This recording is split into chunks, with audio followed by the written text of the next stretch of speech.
ప్రగతికి దోహదపడే రహదారుల నిర్మాణ పనులకు కూటమి ప్రభుత్వం ప్రాధాన్యత ఇస్తుందని మంత్రి కొల్లు రవీంద్ర, బీసీ జనార్దన్ రెడ్డి అన్నారు. కృష్ణా జిల్లా మచిలీపట్నంలో రోడ్డు నిర్మాణాలకు మంత్రులు శంకుస్థాపన చేశారు. రోడ్లకు మహర్దశ కల్పించే లక్ష్యంతో అభివృద్ధి పనులకు ప్రాధాన్యం కల్పిస్తున్నామని చెప్పారు. కృష్ణా జిల్లాలో పలు రోడ్ల నిర్మాణాలకు శంకుస్థాపన చేశామని, రాష్ట్రంలో మరింతగా రోడ్లు అభివృద్ధికి ప్రతిపాదనలు రూపొందించామని, బడ్జెట్ అనంతరం వాటన్నిటిని అమలు చేస్తామని వారు తెలిపారు. లాస్ట్ గవర్నమెంట్ లో రోడ్లు ఎట్లా ఉన్నాయి, గుంతలా మామూలుగా ఉన్నాయి. మరి ఆ రోజున దగ్గర 4,000 కోట్ల రూపాయలు స్టేట్ మొత్తం కోట్ల రూపాయలు గుంతలు పూడ్చడానికి ఇస్తే దాంట్లో దగ్గర 3,40,00,000 మన నియోజకవర్గానికి గుంతలు పూడ్చాం. ఆ రోజున ముఖ్యమంత్రి గారు మొన్న కూడా చెప్పారు, సంక్రాంతి వస్తుంది, సంక్రాంతి వచ్చే నాటికి ఎక్కడ కూడా గుంతలు ఉంటాకి వీల్లేదు, పండగకు వచ్చిన వాళ్ళందరూ కూడా సంతోషంగా చేసుకోవాలని ముఖ్యమంత్రి గారు కూడా చెప్పడం కూడా జరుగుతుంది. మంత్రి గారు దగ్గరుండి పర్యవేక్షణ చేస్తా ఉన్నారు. ఇవాళ మన నియోజకవర్గానికి దగ్గర 46 కోట్ల రూపాయలు ఈ సంవత్సరాల కాలంలో మనం R&B నుంచి మంత్రి గారు మరి ఇచ్చినటువంటి సహకారంతో ఇవాళ 46 కోట్ల రూపాయల వర్క్ మనం చేసుకుంటాం. ఇప్పుడు ఏ ప్రాంతం అభివృద్ధి చెందాలన్నా రోడ్ల కనెక్టివిటీ అనేది చాలా అవసరం.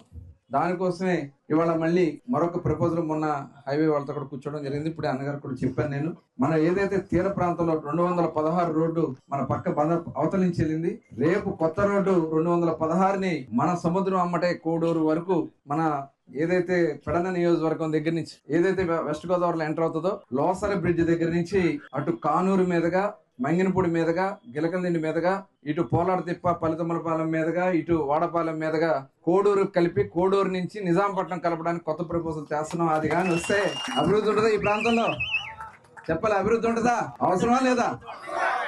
136 కిలోమీటర్లు వస్తుంది.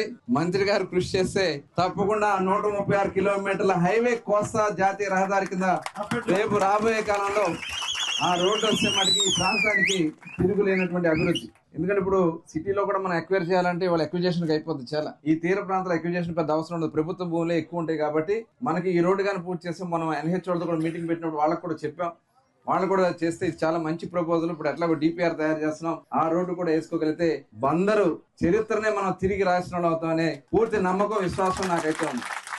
ఎందుకంటే ఇప్పుడు అక్కడ పోర్ట్ అవుతుంది, పోర్టుకి కానీ అక్కడ వచ్చే టూరిజం, మన మంగినపూడి బీచ్ ఫెస్టివల్కి వచ్చారు అందరూ, బాగా జరిగింది అది. రేపు టూరిజం అది ఏరియా డెవలప్ అవ్వాలన్నా ఇక్కడ మళ్ళీ సాల్ట్ ఫ్యాక్టరీ ఉంది కాబట్టి సాల్ట్ ఫ్యాక్టరీ ఏరియాలో రాబోయే పరిశ్రమలకు కానీ అక్కడ అవినగడ్లో DRDO project, central government project వస్తుంది, అది జరగాలన్నా అటు రేపల్లలో భవిష్యత్తులో ఏదైనా పోర్ట్ వచ్చినా ఈ కనెక్టివిటీకి ఈ రోడ్డు చాలా ఉపయోగపడుతుంది. అది దయచేసి అనగా మీరు కూడా దృష్టి పెట్టి NH వాళ్ళతో మాట్లాడి సీఎం గారిని ఒప్పించి ఆ ప్రాజెక్ట్ చేయిస్తారని చెప్పి పూర్తి నమ్మకం, విశ్వాసం మా అయితే ఉంది.